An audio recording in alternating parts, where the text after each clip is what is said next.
What's up, everybody? It's going to be another week of Market Watch Mondays. I'm trying to decide what I should call you guys. Those are my followers. I mean, we got big dogs, but I feel like we're a subgroup, a subgroup of the Big Dogs Nation comes and listens to me every week on Market Watch Mondays. And I appreciate you, all of you, so much. But yeah, I think I'm going to start calling you guys wolves, man, because that's what we are. We're trying to be wolves of Wall Street, except our Wall Street is the fantasy streets, it's the Twitter streets. We're trying to get educated and make the best decisions that we can. And I'm trying to give you some insight into my process. So from now on, I'm going to call you guys wolves, man, because we got to fade. We got to fade the Conchipsis, as the GOAT himself says, as the GOAT fantasy counselor says. We got to fade Conchipsis, and we got to become wolves in this industry. And hopefully that's what you guys will become over the course of the season if you are not already from listening to prior episodes. But without further ado, we're going to kick that intro, baby. Mm-hmm. Mm-hmm. Mm-hmm. Mm-hmm. All right. There's so much to go over. I mean, I had to take a break before recording, honestly, because the emotional toll that week one has taken on me was pretty out there. I mean, a lot of stuff happened. I mean, it started off pretty damn well, right? If you think about it, like from a fantasy perspective, people were getting touchdowns like hotcakes. I mean, Thursday night football was kind of a snoozer because of how badly the Chiefs blew out the Texans, which we kind of knew because of how big of an underdog they were going into Arrowhead, which actually reminds me, Arrowhead had like 20,000 fans there. I mean, honestly, I'm still a little bit worried about the season happening because of the spread of COVID. If you do still have like 20,000 people in the stadium, I think it's actually pretty insane that the NFL just lets teams do whatever they want in terms of the fans. That's a little bit crazy to me. If I was the NFL, I would just said like, hey, like no one's allowed to have any fans to kind of limit the spread. But clearly that's not the case. But all that downerism aside, we're going to have to break down some of this stuff. And look, the best part about having a lot of teams, I have 25 leagues personally myself, and then I play DFS, I have best ball. The best part of that is like I have exposures to like so many players across so many teams. Trying to figure out the fucking permutations of what I need to like win the most in my leagues is damn near impossible. I mean, there's a couple leagues I really care about. One of them being my home league, which I'm in a good spot for week one. But other than that, like I shut down all my apps and I just watch the games. And I think honestly, I highly recommend all of you do that because it really like it sucks the fun out of it when you're just like when you make everything in the game about numbers. And that sounds weird coming from a data nerd like myself, but like I truly love to enjoy the game. Like I'm not a film grinder by any means, but I love watching football. I mean, that's why I started playing fantasy football. That's why I bet fantasy football. That's why I play DFS. Like all this stuff all comes down to the fact that one, I love the game of football, but also I love the numbers aspect of it. So that's kind of where I'm coming from. If you can do it, highly recommend you. Just go into your phone in the settings, shut off all the fantasy app notifications when the games kick off on Sunday. Watch all the games and then check scores if you really have to. After I usually check after Sunday Night Football. I'll check in between for like player injuries, but that's about it. So I highly recommend you do that.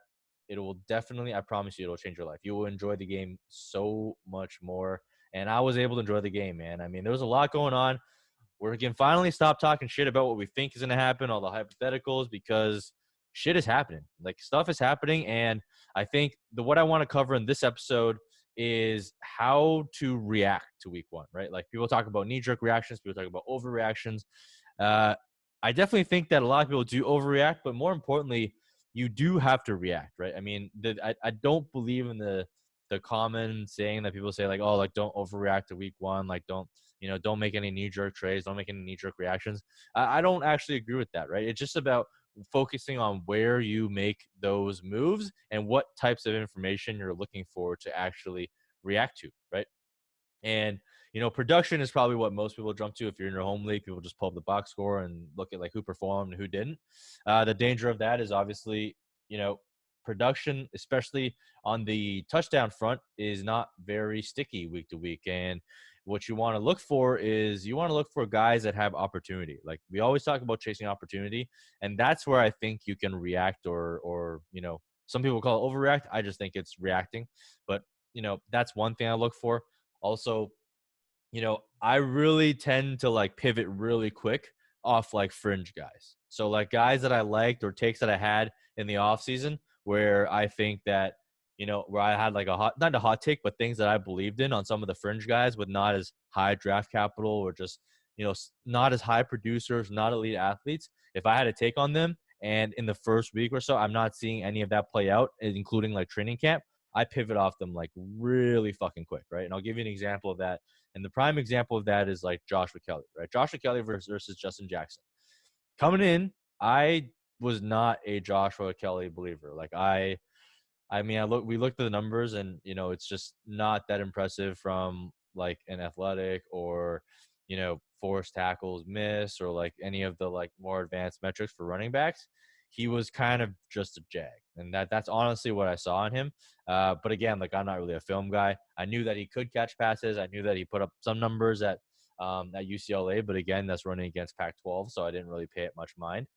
But if we take a look at what's happened, like I'm fully ready to take the L and just pivot off him completely, right? Like I had originally thought that Justin Jackson was a better play than Joshua Kelly, but what happened in training camp was obviously Justin Jackson got hurt. Then he kind of yielded a spot to Joshua Kelly, who impressed, right? And there was a lot of fluff coming out of training camp. And at that point, I still wasn't really reacting, but I was paying attention. At that point, I was kind of like, okay, well, Jackson, basically is also a like 6th-round pick. So he has no draft capital either. Josh Kelly actually has higher capital than him. He kind of yielded a spot. And then like after there, it's just like the drum beats were drumming for like Joshua Kelly. Like every couple of days, like positive news came out of camp. They're like, hey, Joshua Kelly is making he's making an impression. He's getting goal line work. He's getting first team reps. So at that point, I was like already kind of paying attention, but I wanted to see what happened when the real game came around. And when the real game came around, it was abundantly clear to me that Justin Jackson is no longer a factor. So I'm going to take that L real quick. It's a big L. Not a big L, but it is an L that I'm going to take real quick. I'm going to pivot off completely. And I'm going to explore, potentially adding some Joshua Kelly to my teams because he is getting that goal line work, which is good. I don't think I'm going to go too crazy because, there still hasn't been much target volume there. So I don't know, like especially in season-long leagues, like I don't think you're gonna feel too comfortable like starting Joshua Kelly because Austin Eckler still had like 19 carries, right? So the bulk of the work is still going to Eckler, and I actually expect Eckler to split some more of that goal line work because he actually was pretty effective last year when he didn't get it. But in terms of Justin Jackson, like you can basically take that guy off your board. If you have him in redraft, I would be dropping him. If you have him in dynasty, I mean, I don't know if you have to drop him for someone on the waiver wire, for sure drop him that you want to see, but maybe someone like a Quintez Cephas, for example. Um, but yeah, for the most part, like that's just an L I'm just gonna take and move on from. So in that scenario, like that's what I mean when I say like these types of fringe guys. There's no glory in hanging on to a take because you thought it was hot and it'd be like really good if it hit. Like I actually thought Justin Jackson could carve out that role for himself because he was somewhat effective in the limited opportunities he get. But it's now clear that with training camp buzz, plus the first game performance where Kelly got the goal line working, he was actually pretty effective with the carries he did have, and he actually looked pretty damn good. Granted, it was against the Bengals, but he looked pretty damn good. Those two things compiling makes me not want to hang on to any Justin Jackson. If you are in redraft, I would definitely let go. And then the other thing I want to talk about is, how not to overreact, right? So where are instances where I don't look for overreaction is guys who have elite production and have proven it time and time again before, right? So, you know, Eckler is an example where I'm not going to overreact. I do think that, it's pretty clear that the target volume could probably be an issue here with Tyrod Taylor gone. I still think, the current target pace is not going to be what it will be for the entire season because Eckler is still one of the best receivers. So it doesn't make sense to not use him at all, but he's definitely going to take a step back there. But I'm not going to overreact because we literally just saw what Eckler did, right? Eckler is an elite producer. He has been one of the most efficient guys ever since setting foot on the field. So that's one where I'm not going to overreact. And another one, just a blanket one, is rookie running backs, right? Aside from Clyde Edwards-Helaire, who actually had a pretty damn good outing, despite what the haters are going to say, everyone else had like a pretty mediocre outing, right? And that's honestly what you should expect from running backs, especially rookie running backs that aren't like taken in like the top 10, right? That aren't taken in the first round. They're just not going to produce immediately right away. I mean, Cam Akers, we just got off Sunday Night Football. He had a pretty disappointing outing. I thought he actually ran pretty poorly himself. Like, I'm not going to make any excuses for him. But, we actually mentioned this way early on. Like, with Cam Akers, you're going to have to be patient, right? He's going to be raw. He has to learn. The Ram system is a pretty tough one to learn as well, just adapting from college to that. But he has a long ways to go, right? And he's kind of someone that can go on that Miles Sanders-esque type of trajectory in terms of like his production. Like you should not be expecting him to produce for you right out the gate, and you should not have drafted him with that expectation. If you drafted Cam Akers, I'm hoping that you actually plugged with some veterans up front to kind of bridge that gap. But he's another example of that. Jonathan Taylor it's such a weird thing, right? Like, I tweeted out after the Clyde Edwards-Helaire performance, because obviously he had like no receptions. He got all of his points via the ground, when we know that his receptions is like what's the most tantalizing and one of his best skill sets. On the flip side, I tweeted out that night after Clyde Edwards-Helaire went on, I said, wouldn't like the internet fucking break if Jonathan Taylor goes out and puts up like a stat line of 6 catches for 80 yards, right? And Lord and behold, what does he do? He goes out, has a stat line of 6 catches for 67 yards. So you guys are fucking lucky. Twitter almost got canceled. We were 13 yards short of Twitter and the internet fucking immediately getting shut down. Thank you. Actually, no, I'm kind of mad, Jonathan Taylor. Jonathan Taylor, you disappointed me, man. You should have got those 13 yards and fucking canceled Twitter. That would have been a beautiful thing. But granted, he didn't. It's kind of weird that CEH, the ultimate receiver in the class, did not get any receiving work and just pounded on the ground. Jonathan Taylor, on the other hand, did not do much on the ground and got most of his points from the receiving. So there's multiple ways to look at this, and I'm not really going to do too many mental gymnastics about it, because we know what CEH is capable of in the receiving game. So the fact that he was able to do what he did without getting the receiving role is probably pretty appealing for me.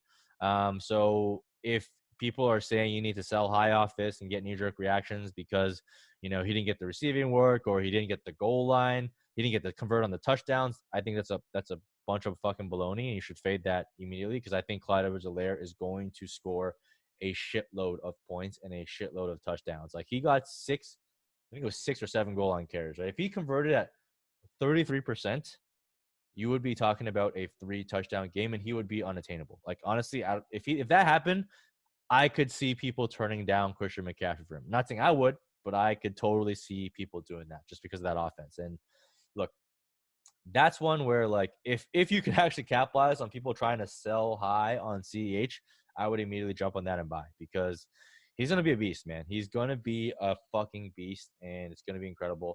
On the flip side, like, the same thing can be said of Jonathan Taylor, right? Like, Jonathan Taylor, what was the main concern coming in? That he was not a good receiver.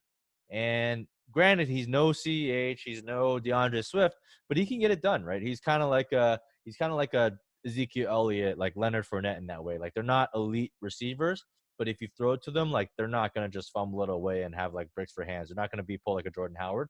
So for me, I think that's a positive sign that we saw a weakness of his come out right away. And I don't know about you, but I'm not expecting Naheem Hines to be a goal line back going forward. I think what played out here is they were expecting Marlon Mack to be the starter. Marlon Mack unfortunately went down with an injury. Please don't take fucking injury victory laps. If you do, just unsubscribe, because that's like just total like horseshit thing to do. Like, look, I root for my players too, but like, I never want to root for my players at the cost of like someone else getting hurt, because these are fucking human beings like trying to make a living, right? So I fucking can't stand when people take the injury victory laps online. Like, honestly, I think it's just like a really scummy thing. So please don't be one of those people. But we do have to talk about it, right? Like, Marlon Mack is now out of the picture. It's thought that he has a torn Achilles, and that is basically season ending. So you're looking at a tandem of Jonathan Taylor and Naheem Hines. So I think going forward, if they're planning for Taylor to be that first, second down guy with some targets in there, then wheels up, man. Wheels all the way the fuck up for Jonathan Taylor, because this O-line is beast. Granted, they lost to the Jacksonville Jaguars because Phillip Rivers fucking stinks, as we all knew and predicted. But that O-line is beast. I mean, for the first half or so, like, they were just bullying the Jacksonville line, and like, there's going to be some big holes. And if Jonathan Taylor now has a lead role and he's looking at, potentially 250 to 280 carries, which is very well within reason, given that's what Mac had last year. he is going to break some away because that is the type of runner that Jonathan Taylor is. And, we saw CEH take over with Damian Williams opting out. Now we see the Marlon Mack injury. JT is getting pushed immediately to the top of the depth charts. If you got Jonathan Taylor in the third and the fourth round of your redraft leagues, I mean, you just cash in huge because you are going to potentially get a mid-level RB2 with like some RB1 upside immediately right out the gate. And that's not what you usually get in those rounds behind an extremely good O-line that loves to run the ball. So CH wheels up, Jonathan Taylor wheels up. Granted, Jonathan Taylor didn't put up the production, but again, we're chasing opportunity. And with Marlon Mack out of the picture, there's a ton of vacated opportunity for him. So that is one where I'm going to react. And if anyone is underreacting on Jonathan Taylor and CEH, then I'm definitely going to do the counter. Those are two examples of buy highs that I'm willing to do. Granted, you probably cannot buy CEH any higher unless you're in a league with one of these mental gymnasts that are using the goal line carries and the receptions against them. Then, all the power to you. I wish I play in one of those leagues, but I don't. So that's the couple of the rookie running backs there. But yeah, just don't overreact and sell on rookie running backs that underperform that have draft capital. But if they don't have draft capital, I'm totally fine with them moving off my board. And that's what I mean. So you got to like kind of separate players into fringe players, like, new guys that are developing, that have the draft capital, that have the investment from the team, guys like Cam Akers, guys like DeAndre Swift, guys like Jonathan Taylor. But I will say this with DeAndre Swift. I'm kind of concerned because look, we know that Matt Patricia is not a fucking rational coach. Like, this is the same dude that wears a fucking pencil in his ear, even though he uses a Microsoft Surface Pro, just so he can copy Bill Belichick. So that is not a sane person that thinks rationally, and he's proven it time and time again that he is not going to be rational.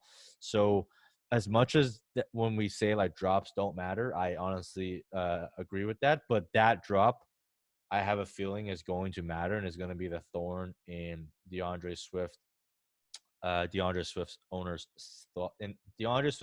sides for the at least a good portion of the season, at least for the next couple of games, because Matt Patricia is the type of guy to punish someone like that, right? Like, he's the type of guy that like doesn't get down the goal line, and DeAndre Swift, just made a splash play, for example, get down the goal line, he's gonna pull him out and put Adrian Peterson in because he cannot get over the hump of like trusting a rookie who essentially lost in the game because he dropped a go-ahead touchdown in the final seconds. And it was a drop. It was really bad, right? Like, it was pretty classic rookie mistake of taking his hands off the ball and looking forward before he even secured the catch and then end up in a drop. So that's when I'm a little bit concerned. Right? I'm a little bit concerned between the injuries and the lack of training camp. Plus that, I think that, I'm not saying that you have to dump DeAndre Swift, but I think that in the next couple of weeks, you might see some disappointing performances, which is probably going to create a nice buy opportunity, a few weeks in the season, as owners do get frustrated in your season-long leagues. In Dynasty, I don't think anyone's going to sell them, but if you can, definitely explore that. But for the most part, I'd say people in Dynasty are smart enough to hold on to him, knowing that it's short-term and knowing that Patricia's probably short-term. But in redraft, I think there might be some buy opportunities coming down the line. So stay tuned for that. But yeah, so rookie running backs, I'm going to keep basically holding them and not overreacting to poor performances, especially when I can project them for opportunity. Rookie wide receivers, this is an interesting area. I actually went out and added Laviska Shenault to all of my redraft rosters before this week happened because there just isn't that many weapons, because the news came out that Dede Westbrook was basically a healthy scratch. Not a surprise to me because I've always thought that he stinks, but maybe a surprise to others. So, which means that Shenault is going to be the second guy in this offense behind DJ Chark.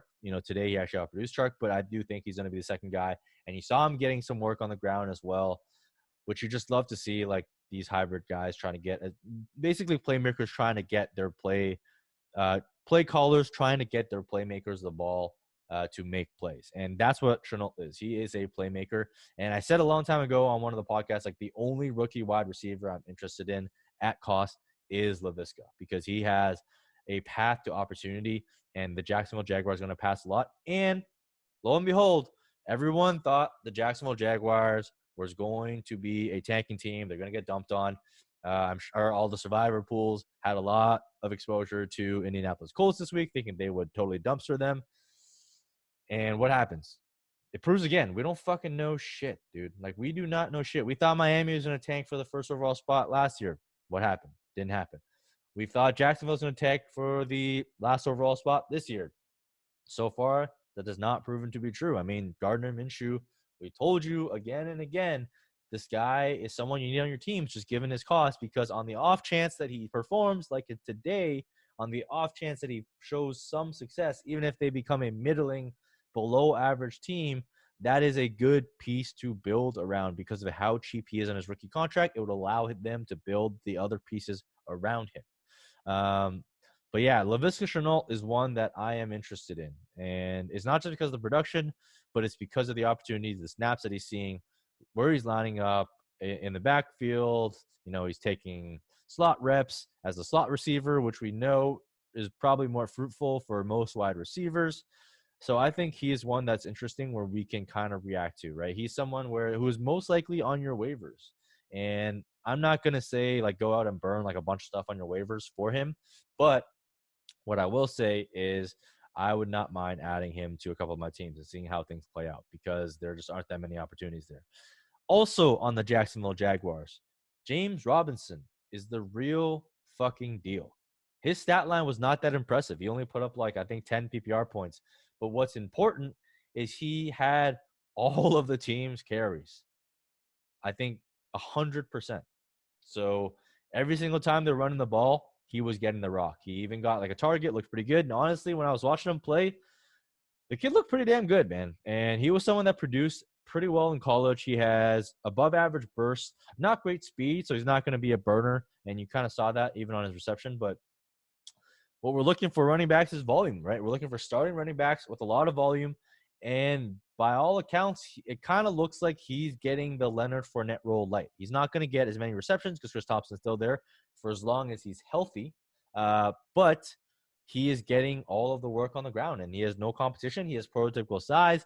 He can handle the load. The Jacksonville Jaguars coaching staff has said he can handle the load. So, like, when their words and actions align, that's kind of when I start paying attention, right? I don't want to pay attention to a bunch of like training camp fluff, but when words and actions align, I'm going to pay attention. And this is one where some people are going to say maybe like, hey, you need to sell high on James Robinson. I am not one of those people. Like, I think that I am okay. If you need a running back, whether it's redraft or dynasty, I would go after James Robinson. I actually had to trade him away for Deontay Johnson because I was running low on wide receivers in season long. Add a couple other pieces as well. But I'm kind of sad I did that because we have a starting running back on our hands. And if you have a waiver wire priority, if you still play on priority, first of all, get the fuck off that and play fab. But if you're still on that, I would absolutely be willing to burn a waiver wire priority on James Robinson. And if you play in a fab league, I'm definitely unloading the bank on James Robinson. This is one where I don't feel like other people might think this is an overreaction, but I think it is the appropriate reaction. It's similar to when Philip Lindsay, right? Philip Lindsay in his rookie season, there was a lot of training camp buzz. I picked him off waivers everywhere. And then in redraft leagues, after week one, I spent a significant amount of fab to get him on my teams because he was starting running back. And, other people kind of like cheaped out or just weren't really willing to break the bank. And what you got was a 1,000-yard rusher right off the bat as a rookie off the waiver wire, which is exactly what you want, right? And I think that James Robinson, I'm not saying he's going to rush for 1,000 yards.